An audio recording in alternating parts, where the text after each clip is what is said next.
Public Life by Bruce Ledewitz. Let's clap.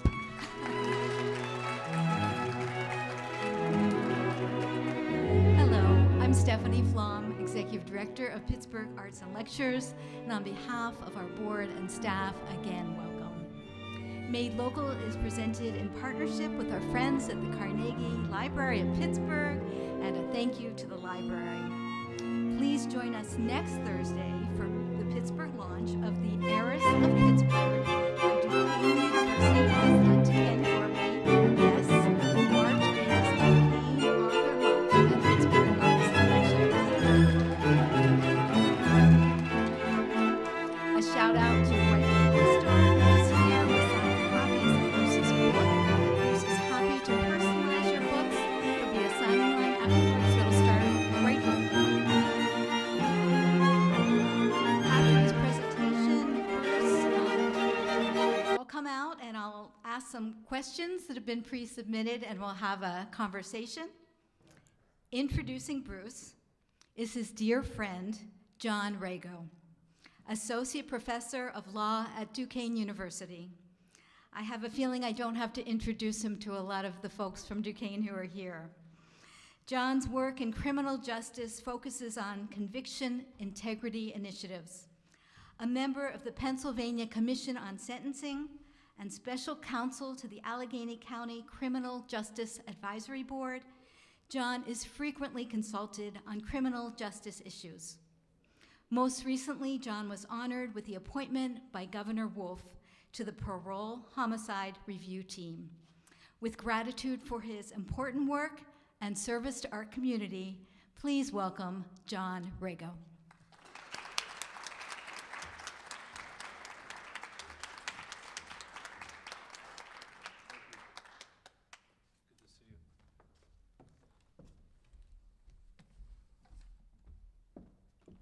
Good evening. Welcome. I'm happy to introduce my dear friend and colleague of more than 3 decades, Professor Bruce Ledewitz.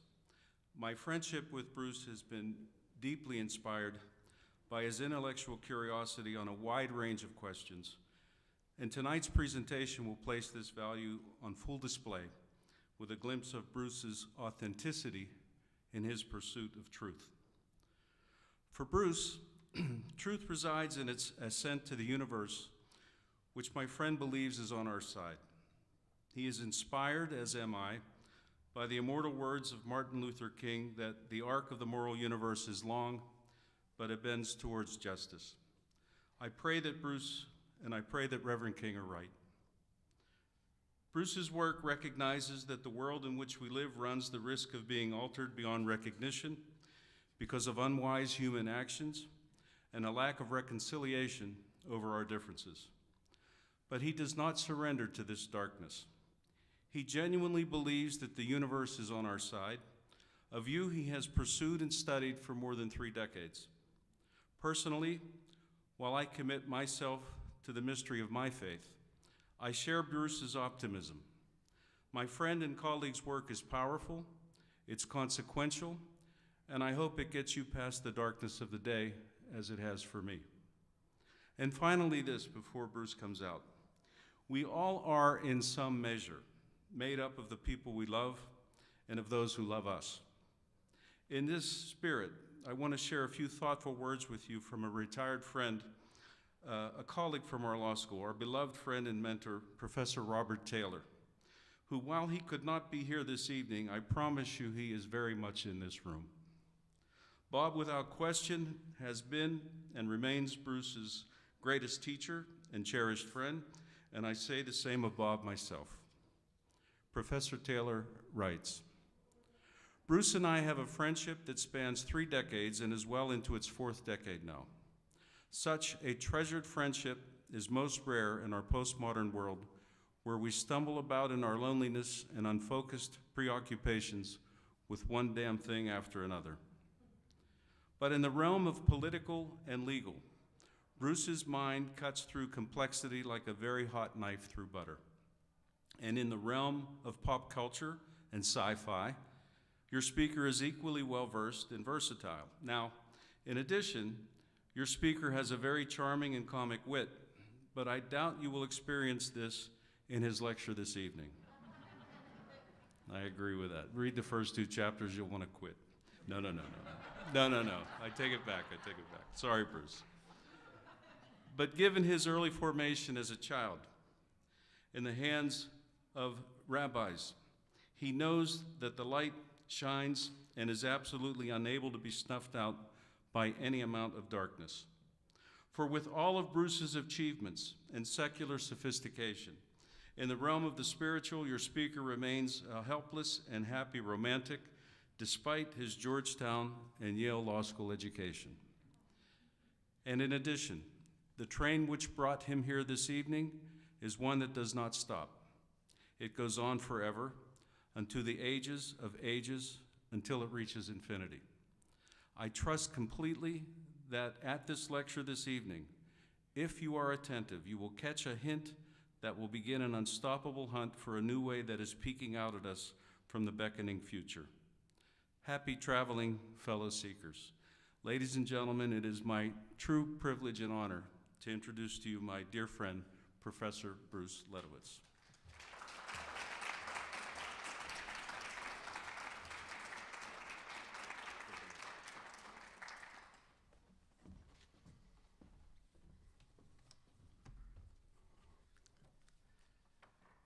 I want to thank Pittsburgh Arts and Lectures, its director, Stephanie Flom, for the opportunity to introduce my new book, The Universe is on Our Side, Restoring Faith in American Public Life.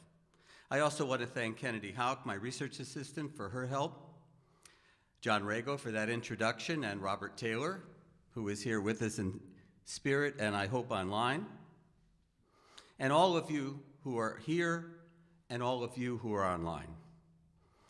And happy birthday to my daughter Anna and our grandson Nathan, who is 5 years old today. Happy birthday.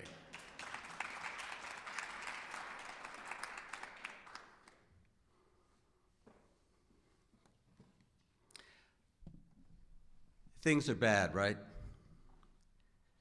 Ukraine, inflation, the virus, the climate. But are things really that bad, historically speaking? What if it's us? What if we are in a bad place? And that is the issue. The American people are suffering a spiritual crisis.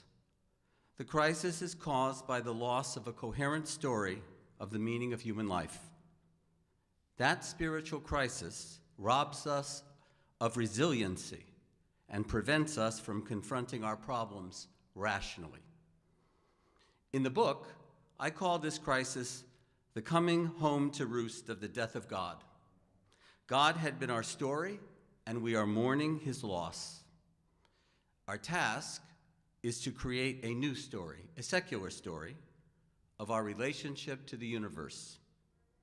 By telling a new story, we begin to build secular civilization by restoring faith in American public life. This is the message of my book. That is the task I try to accomplish. Now, let me retell all of that in some detail. Let's see if this works. Yes. Oh, okay. That was the first slide. This is slide 2. Well, what has gone wrong? And what can we do about it? My book is part of a large literature. What has gone wrong and what we can do about it is the subtitle of a book by Benjamin Page and Martin Gillens, but it's the subject of an avalanche of books. Something is wrong with public life in America and the West. The breakdown manifested in 2016. 2016 is when Americans lost confidence in our core institutions: democracy, the rule of law, free speech, a free press, lost confidence in everything. 2016 is also when Americans showed real hatred for each other. None of the books about the breakdown adequately explained what happened. Worse, all of these books blamed the other side. These books were just another part of the breakdown. I saw something very different. The coming of the crisis of 2016, the breakdown. Around the year 2000, I began to encounter a way of speaking that unsettled me. I heard people say that everything was just a matter of opinion, not a matter of truth. Now, that wasn't new. C.S. Lewis wrote about academics who talk that way. But I heard it in the speech of ordinary people. I tell a story in the book about an appearance by Mary Carr on the On Being radio program, Krista Tippett's show. Carr is a well-known Catholic writer. What she said on the program haunted me. This is what she said. In an age when even to use the word truth, or even to say the word truth, it always comes now with finger squiggles around it, comes with quotes around it, as though, how could one dare to know the truth?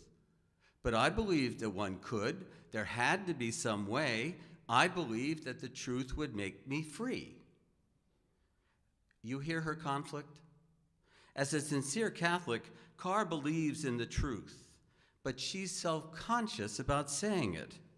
And now a lot of us are like Carr. The culture has made us self-conscious about truth. That is cultural nihilism. Cultural nihilism has something to do with the loss of religion. During the same period, from 2000 on, the category of religionless Americans, the so-called nones, grew, and I joined it. I left Judaism because God was no longer real to me. At that time, I did not understand what this nihilism would mean, why it had happened, or what we could do about it. Then the crisis of 2016 arrived. Brexit, Trump, immigration, rational discourse was overwhelmed all over the West. The barbarians were at the gate, and our defenses proved quite feeble. The values that I had trusted, like free trade, simply surrendered. But I still did not understand why this had happened. Eventually, I had a moment of insight.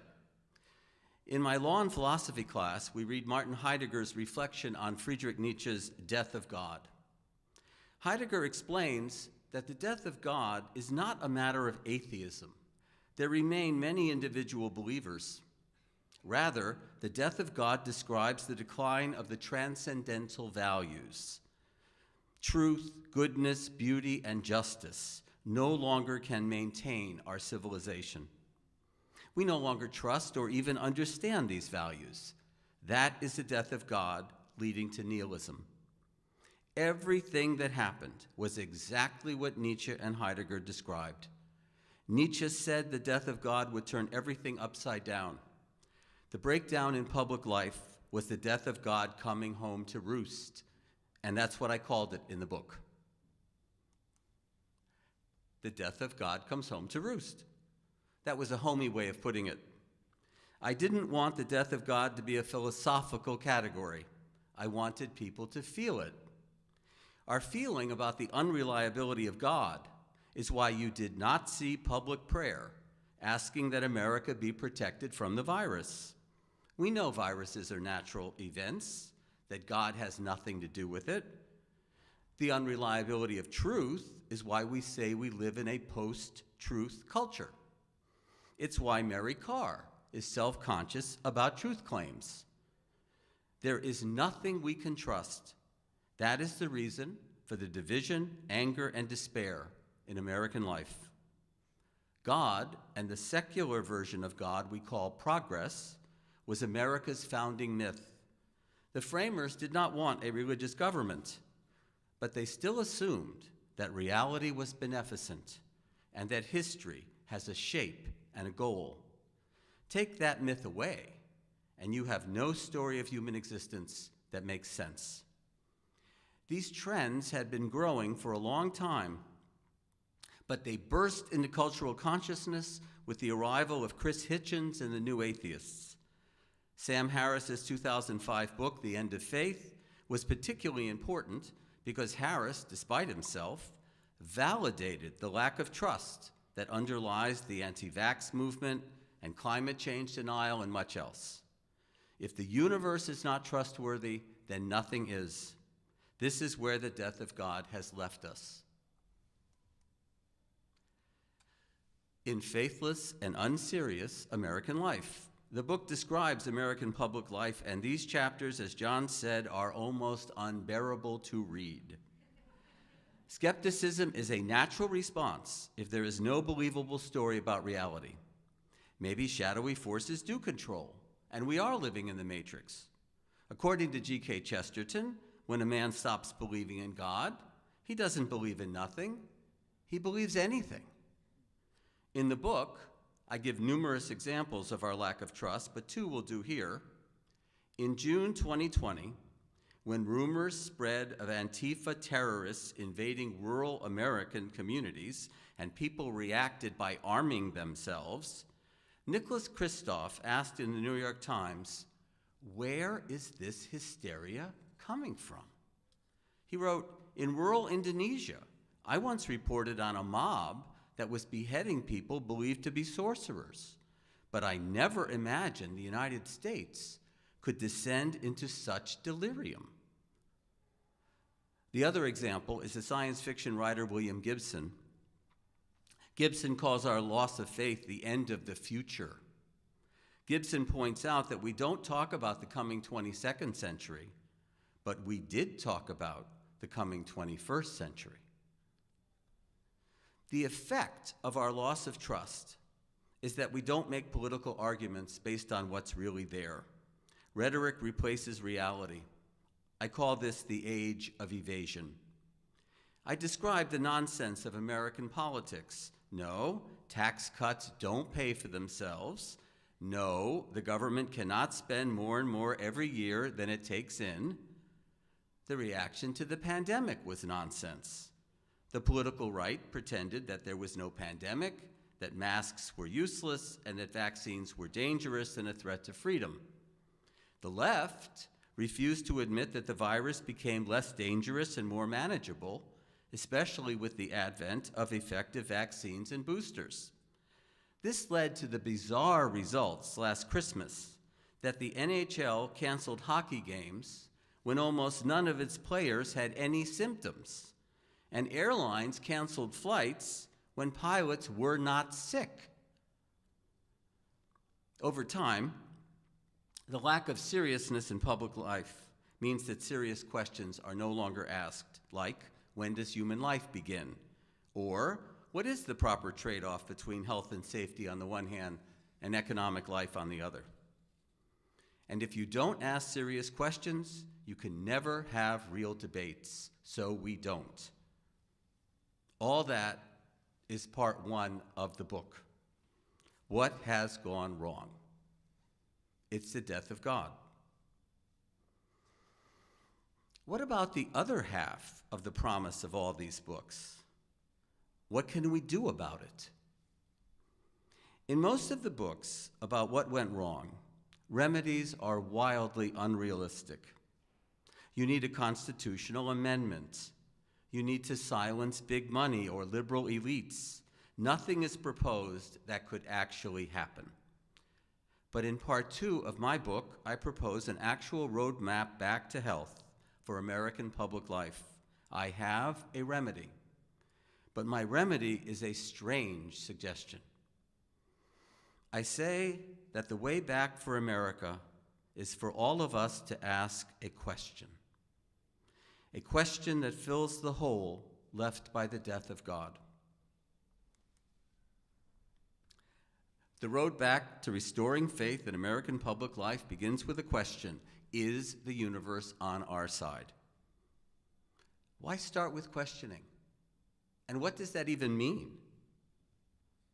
Well, America cannot go on this way. Next time the insurrection will be real. Doing nothing is not an option. Defeating the other side is not an option. There are too many of them. Reversing the death of God is not an option. If people went back to church now, they would just be functional atheists in church. So I looked for a remedy for the age of evasion. If serious questions are not being asked, then the remedy is to ask a serious question. But what question? The question had to be fundamental. That is, for a culture in crisis, because it no longer knows what it believes and no longer has faith in its old commitments, it had to be a question that could, in the absence of God, orient us to the truth of our existence. The question had to be grounded in something real. A lot of people have fuzzy ideas about secular spirituality because they lack an account of the world in which there could be such a thing as secular spirituality. In that same philosophy class, we studied the Canadian theologian Bernard Lonergan. And I realized that Lonergan had given us the perfect, fundamental, and realistic question when God is no longer a credible starting point. Lonergan thought that every human being asks, either expressly or implicitly, is the universe on our side? He set forth what he meant by this in his 1972 book, Method in Theology. Here's what he wrote. Is the universe on our side? Or are we just gamblers? And if we are gamblers, are we not perhaps fools, individually struggling for authenticity and collectively endeavoring to snatch progress from the ever-mounting welter of decline? Does there or does there not necessarily exist a transcendent, intelligent ground of the universe?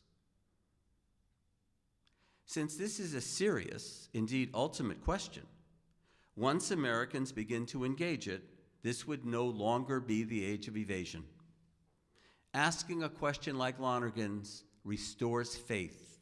Not faith in the universe exactly, because the answer may be no, the universe is not on our side. Rather, asking a question like this restores faith in questioning and thinking. We would be investigating a fundamental matter with no preconceived agenda. Lonergan's question has no politics. Faith in questioning is what Heidegger meant when he wrote that questioning is the piety of thinking.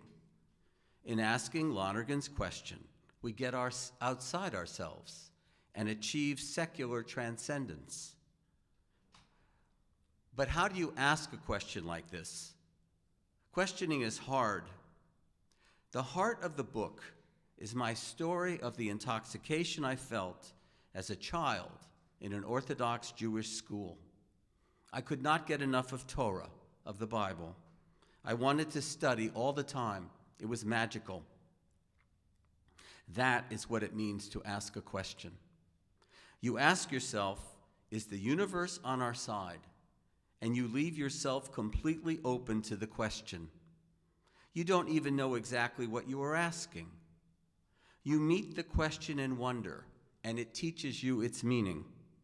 And you ask every moment how what you are experiencing in life relates to the question. In short, you become the question. Anyway, you'll see what I mean when you try it. When you do try questioning, you will also see that you will evade the question, and you will have to start again. Religious people call such evasion sin. Authentic living is hard. Questioning is authentic living. All this is on the level of the individual.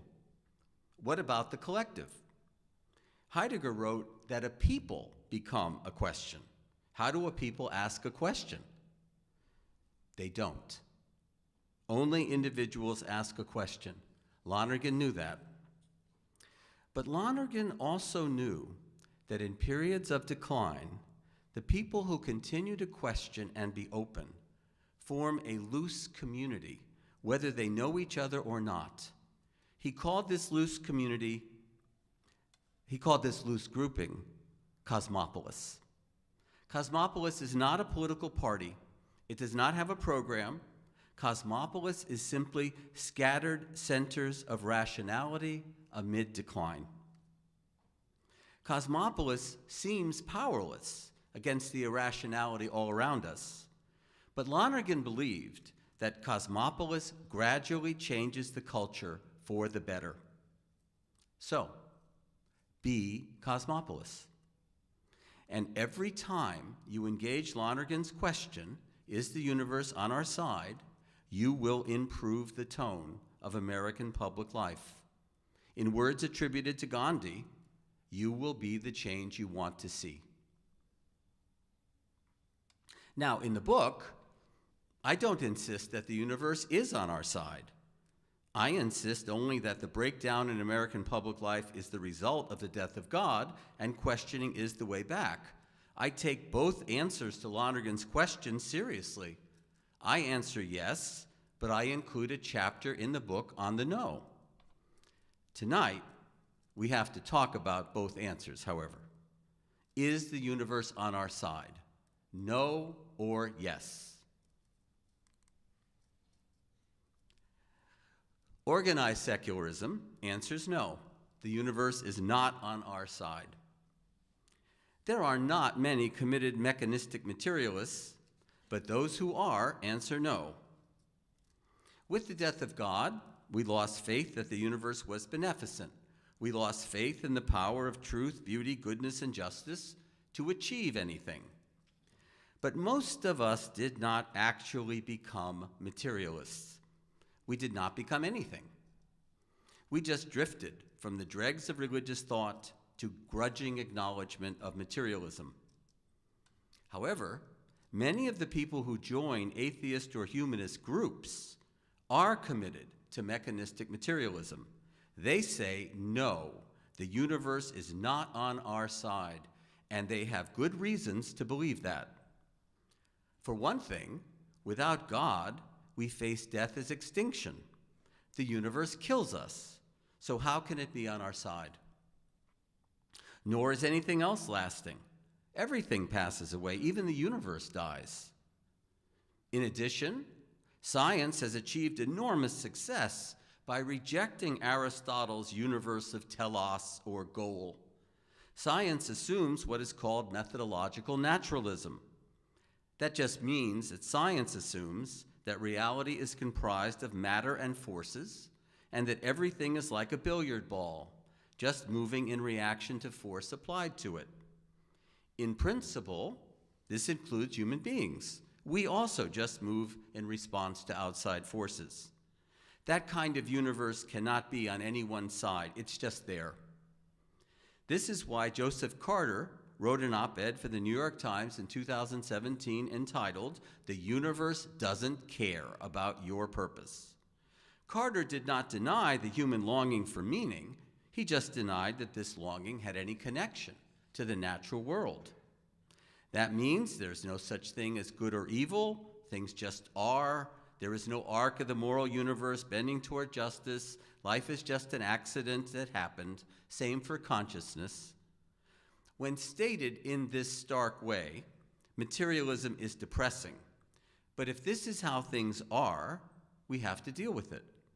The issue becomes, can you build a secular civilization on the no? It turns out you can.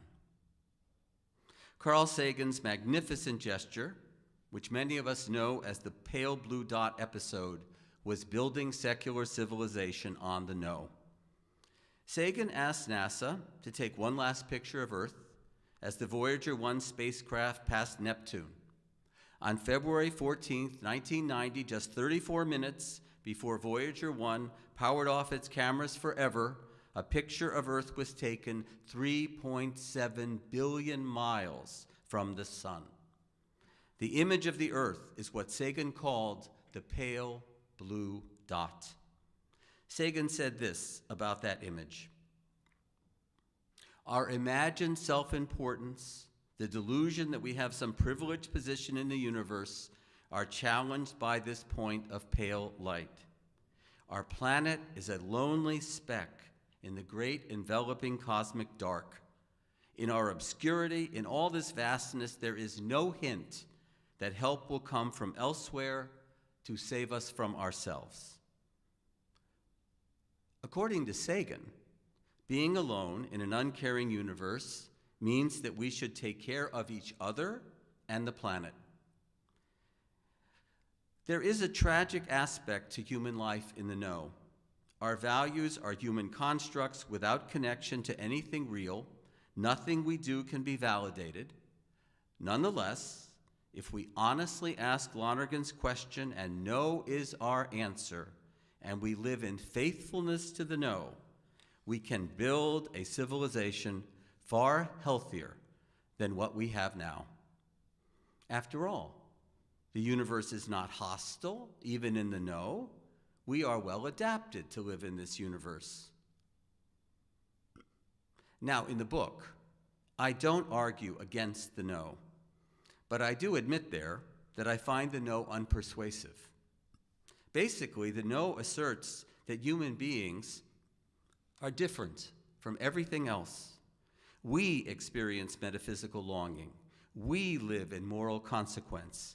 Materialism says that nothing else in the universe is like us. It seems very unlikely to me that we are different and apart from everything else. So I want to argue Lonergan's question. I want to answer Lonergan's question, yes. But is that possible for a secular person? Is there a possibility of a secular yes? There is an alternative to supernaturalism on the one hand and mechanistic materialism on the other. Before a secular person can even ask Lonergan's question, two obstacles must be faced. First, what about death? The universe does extinguish us. Second, given what we know about science, what secular alternative is there to the billiard ball universe of mechanistic materialism? Overcoming these obstacles would not necessarily mean that the universe is on our side, but at least it could be. Right now, both religious believers and organized secularists insist that this alternative is impossible. First, death. Overcoming death was a late development in Judaism, and it became crucial to Christian thought that we, in some sense, would live forever. But that is not the understanding of most of the Old Testament. Abraham is not promised eternal life. Abraham is promised that his descendants will be a great nation, through whom all the peoples of the world will bless themselves. That kind of faith in the future is what a meaningful universe makes possible. We can see ourselves as part of a chain of unfolding purpose, not as personally living forever, but as participating in the ultimate triumph of the good. That is all human beings need. But there's more. Death is a gift. Death makes us human. It makes all of this world and life infinitely precious. Death is perfectly compatible with the universe on our side. As for science, I point in the book to the process philosophy of Alfred North Whitehead as offering a naturalistic view of reality different from mechanistic materialism. For Whitehead, matter in certain forms has a degree of experience and spontaneity.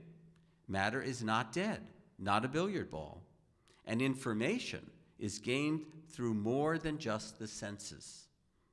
These alternatives are called panexperientialism and prehension. Process thinking may finally allow science to understand consciousness and quantum theory, which are seemingly inconsistent with mechanistic materialism. Process thinking can help us understand how we know the past, how we explain causation, how we have access to an external world, and how we know ourselves as an ongoing self, all of which we inevitably accept in practice. Process thinking even solves the dilemma that the most committed materialist does not personally experience life as a billiard ball, but instead as a free and autonomous agent practicing the very free will that the materialist denies in principle.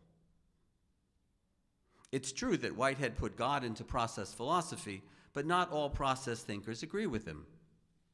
The point is, there is more to matter than meets the eye. Even after the death of God, the universe need not be a cold realm of mechanical accidents in which our perceptions of meaning and purpose are illusions. Need not be. But is it? That is, finally, what is the universe like? Is it on our side? Yes. The universe is on our side, and that restores faith in American public life. Our pursuit of goodness, truth, beauty, and justice connect to the universe, and that leads to a new foundation for public life.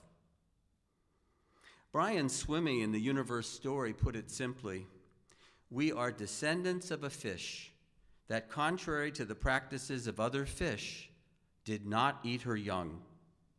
The primatologist Frans de Waal traces the natural evolution of morality. Our empathy, compassion, and love are not accidents, but are built into us through a long history of evolution. The potential for life is built into the self-ordering of matter. Life arises inevitably. It is not an accident. The universe is rational and its rules predictable. We can know the universe because we are part of the universe. And I don't see how anyone can look at human history as a whole and not see the arc of the moral universe. The overwhelming example of the worldwide abandonment of chattel slavery, once the foundation of economic life in the West, vindicates the view that reason and history do reveal the truth of values. As Gandhi said, truth and love have always won. Tyrants and murderers always fall, always. In all these ways, the universe is like us, which is basically what Lonergan meant by a universe on our side. Granted, the universe is also violent and disordered, as are we. Much of creativity resides exactly there. These are not matters of proof. Either answer to Lonergan's question is ultimately a commitment. It is a faith. But honest questioning should lead to warranted faith, not Harris's end of faith. Now think of how the yes can restore American public life. We are reassured that our deepest longings are real. There is such a thing as standing for truth and justice, as living a good life, as creating beauty. These are not just opinions. Individually, this should make us both humble and grateful. Collectively, the yes should lower the temperature of political life. Our opponents are not evil, but mistaken. Politics does not have to be war. We can have confidence that truth has power, and therefore our opponents will recognize their errors, or better, will both see that we have both been partly right and partly wrong. Identity and tribalism melt away in the common relationship of humanity to the universe. And the universities again become places to experience the connectedness of all things in the greater harmony of the universe. I even hope that the current chasm between secularism and religion will be narrowed. There is a definite connection between the yes and the idea of God.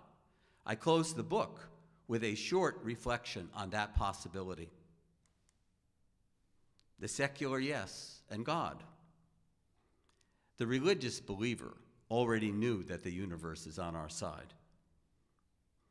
In the end, what really is the difference between the secular yes, the universe is on our side, and traditional theism, which asserts that God is on our side and God created the good universe to be on our side? No one really knows the nature of God. Maybe God just means that the universe is on our side.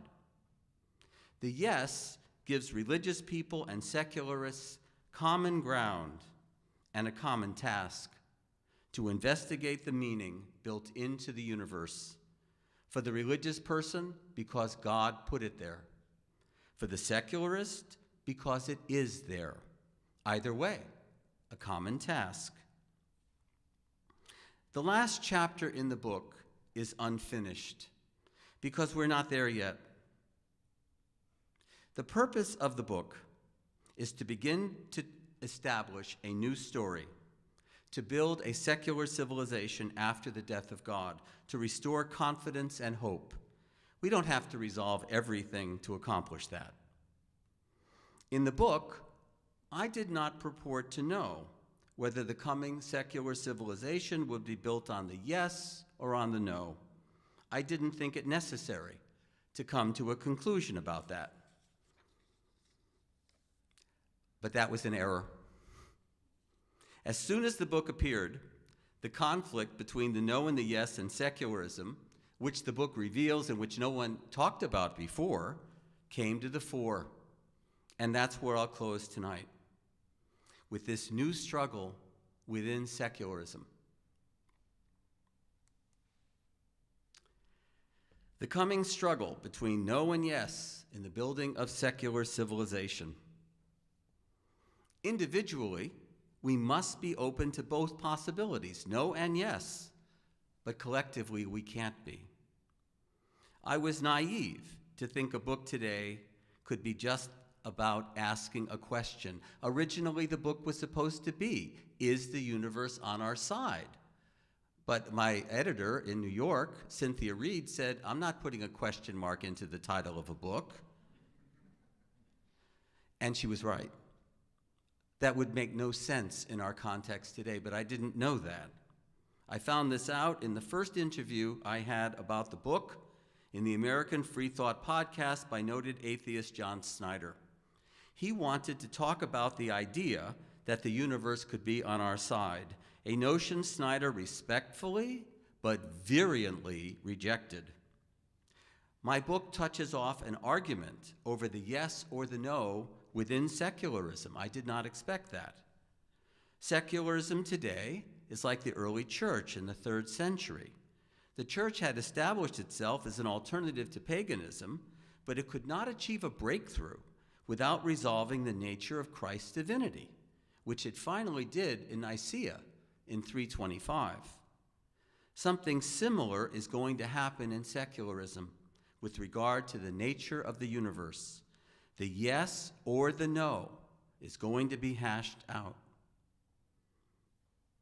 That requires that those of us who answer yes to Lonergan's question, we who are not now organized in any way, see ourselves as a kind of group, as a genuine secular alternative, as a side in a dispute, not a political dispute, but a dispute all the same. So, I ask you tonight to join my side.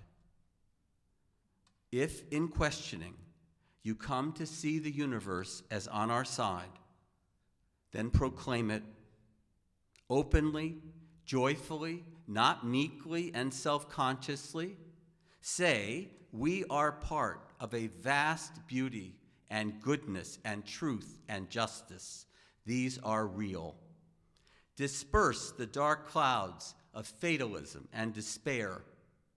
Confront lovingly, but confront every instance of dogmatic skepticism you encounter. Nurture hope, it's justified. Nurture the hope that we can express the wholeness of the universe, of which we are a part, in our commitments, in our decisions, and in our political policies. And then live out that hope. Do this, and I promise you, you will restore faith in American public life, both in yourself and for everyone around you. As Ralph Waldo Emerson said, "The sun shines today also.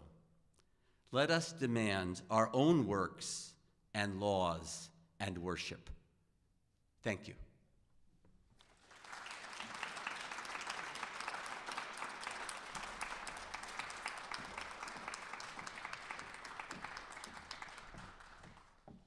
Thank you.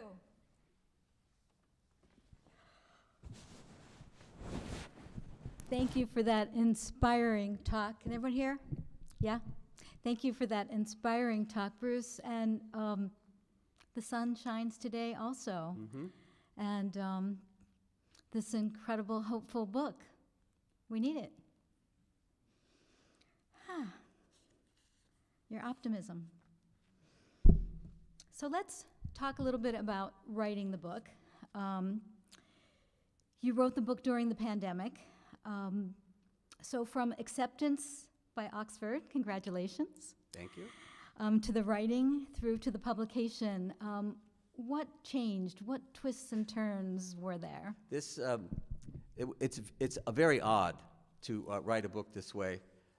Oxford said they did not want the book to come out before the 2020 election, but they wanted me to write it during the summer of 2020. And I said, well, when will people get it? And they said, oh, sometime fall 2021. And I said, how can I do that? I don't know how the election will come out. And they said, well, write it and then tell people that it is in fact being written then. We will not update it. You will write an afterword after the election, and then, it'll just have to stand on its own, and you just have to hope that things don't change, that things don't get better. I said, okay, fine, that it would be terrible for sales of the book if things were fine.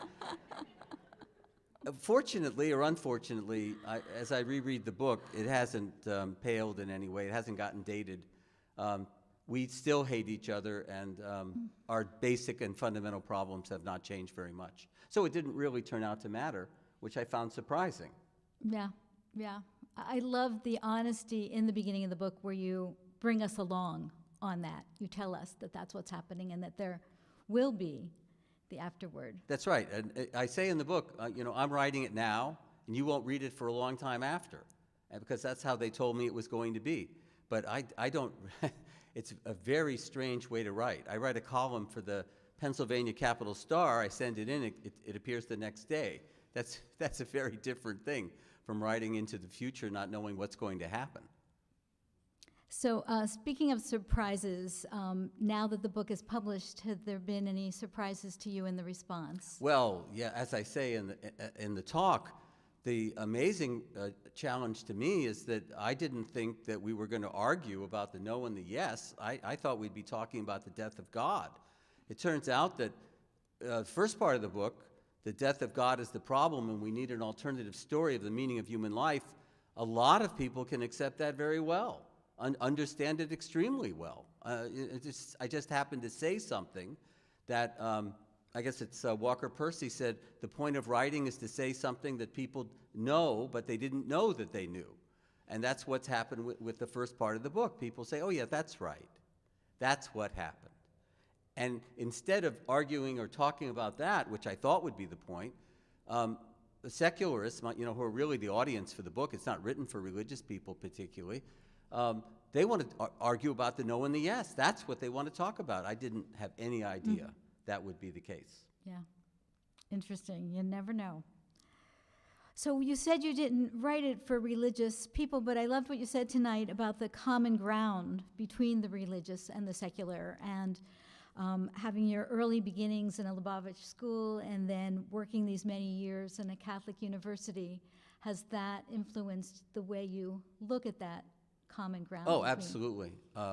I think that, and I'm going to be talking about this at Duquesne Law School in a couple of weeks, I think that religious institutions have a tremendous and important role to play in creating a secular civilization, which is not, of course, something they want to see happen, but if this is ascending from God, it's ascending from God.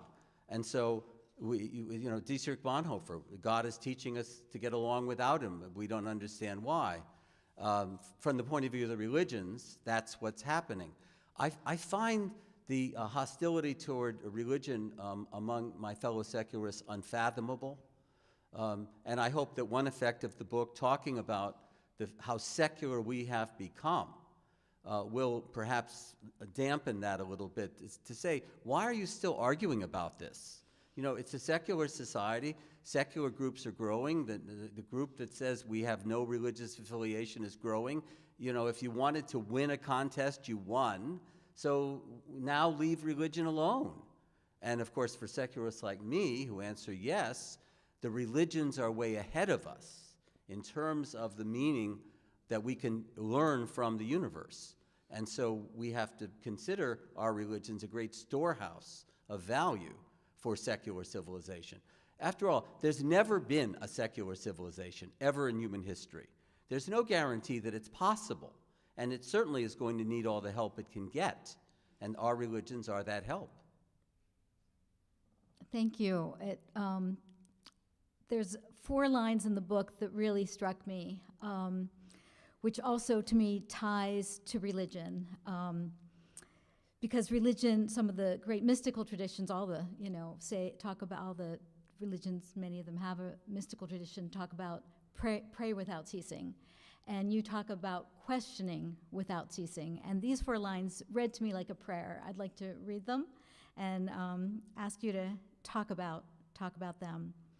In pursuing progress in the universe, in pursuing progress is the universe on our side. In creating beauty is the universe on our side. In working for justice is the universe on our side.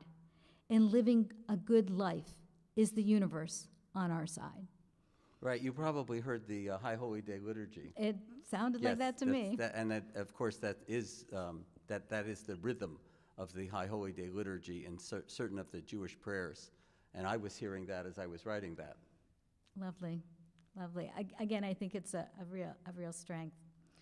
So I know you're a legal scholar, a religious scholar, so much philosophy, and you talked about that you teach a class on philosophy. Have you always been interested in philosophy? Oh, absolutely not. I never thought that was something for me. And the reason that I am teaching philosophy, I guess I could tell the story here, I've told it before. Robert Taylor and I were hired by Duquesne Law School in the fall of 1980. And we were hired at the time to set each other off. It was a typical academic fight over who would control the faculty. And Robert Taylor had gone to Duquesne Law School, but Robert Taylor was also a Presbyterian minister, later converted to Catholicism. He had studied with Karl Barth in Switzerland. I mean, he was a very, he had gone to the seminary here in Pittsburgh, and he was a very well-educated person. And he knew philosophy extremely well. After he came to Duquesne, he organized a group that read the philosophical investigations by Ludwig Wittgenstein 10 years, line by line, first in German, then in English. This gives you an idea of Robert Taylor. So in any event, Robert Taylor, is just making small talk with me, and he said, well, what's your first class going to be on? I said, it's in constitutional law. It's on Marbury versus Madison, which those in the audience who have been in law know is the first class in every constitutional law history. He said, oh, that's interesting. Why don't you tell me your first lecture? So we sat on this bench overlooking the Mon River and now overlooking the jail, thanks. And I told him my first lecture. I was very proud of it. Robert looked at me when I finished and said, more in amazement than in any kind of criticism, because he thought it would be different. Since I'd gone to Yale Law School, he thought he would be hearing something different, special. He said, you don't actually know anything about what you're talking about, do you? What he meant was, I was using words, but I did not understand their philosophical provenance. I didn't know where they came from. I didn't know the tradition. I didn't know the philosophical background against which a Locke, for example, was responding. I didn't know anything. And so over the next, over 30 years now, beginning 40 years, Robert and I have studied philosophy together.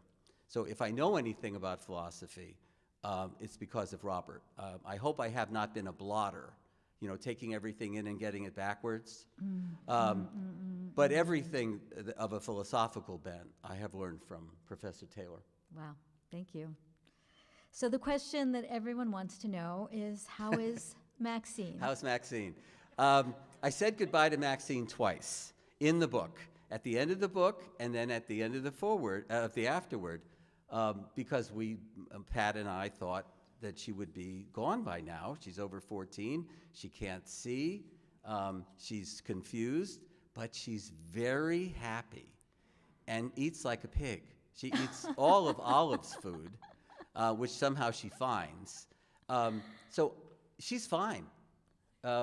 She's going to outlive us, it appears now. For those who don't know, who is this Maxine who eats like a pig? Oh, this is our pug, Maxine, whom I write about in the book. We love Maxine. Maxine loves us. And that reality of that love, after she dies, after we die, after the universe dies, that love, in my view, in some sense goes on. And that's the best indication the universe is on our side. That's beautiful. I think we should end right there. I don't think we can top Maxine. Bruce Ledewitz, author of The Universe is on Our Side. Thank you. Thank you very much. All right, yeah, we're going to go off the stage, and you can get ready to get more books and get them signed. Thank you for joining us.